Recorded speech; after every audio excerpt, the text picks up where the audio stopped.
méprisant, arrogant, condescendant.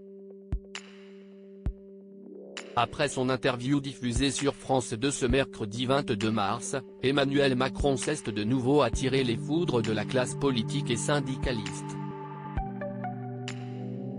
Censé apaiser les tensions qui soulèvent le pays depuis le passage en force de la réforme des retraites à l'Assemblée nationale, cette intervention du président semble plutôt avoir remis de l'huile sur le feu. Interrogé par Juliane Bugier sur l'ampleur des manifestations, un peu partout en France, le chef de l'État a indigné les internautes en optant pour une comparaison osée. Quand les États-Unis d'Amérique ont vécu ce qu'ils ont vécu au Capitole. Quand le Brésil a vécu ce qu'il a vécu, quand vous avez eu l'extrême violence en Allemagne, aux Pays-Bas. Je vous le dis très nettement, il faut dire. On ne peut accepter ni les factieux ni les factions, a déclaré le locataire de l'Élysée en faisant référence à l'attaque du Capitole par les partisans de Donald Trump, quelques jours avant l'investiture de Joe Biden, en janvier 2021.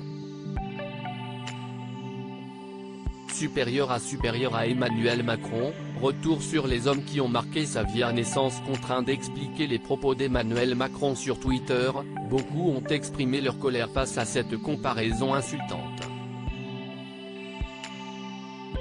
Macron vient vraiment de comparer les manifestations des derniers jours à l'attaque du Capitole ? Pardon ?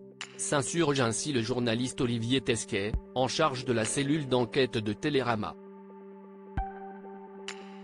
Un militant communiste pointe de son côté le mépris de l'ex-banquier d'affaires, donc là, Macron compare les millions de travailleuses et travailleurs mobilisés à ceux qui ont envahi le Capitole aux USA et les traite de factieux. Honte à lui. Honte à son mépris de classe sans nom. Le premier secrétaire du Parti socialiste, Olivier Faure, a lui aussi accusé Emmanuel Macron de confondre deux types de manifestations radicalement différents. Interview hallucinante d'un président qui ne reconnaît qu'une erreur, ne pas avoir réussi à convaincre. Assimile les manifestants aux factieux du Capitole. Explique qu'il n'existe aucune alternative à sa vision. Regrette ainsi l'élu de Seine-et-Marne.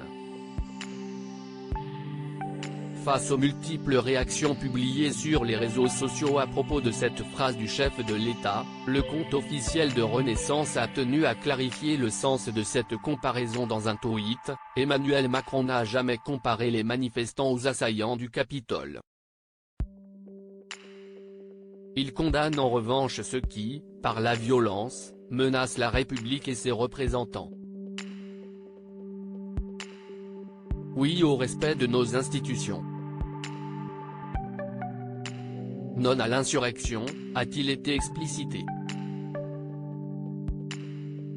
Cette nouvelle polémique s'ajoute à celle déjà provoquée par le soutien apporté par le président aux parlementaires de la majorité, ce mardi à l'Élysée.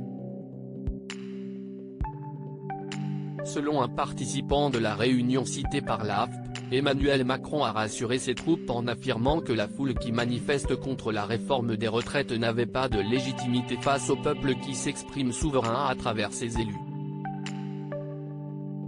Crédit photo, capture d'écran France 2.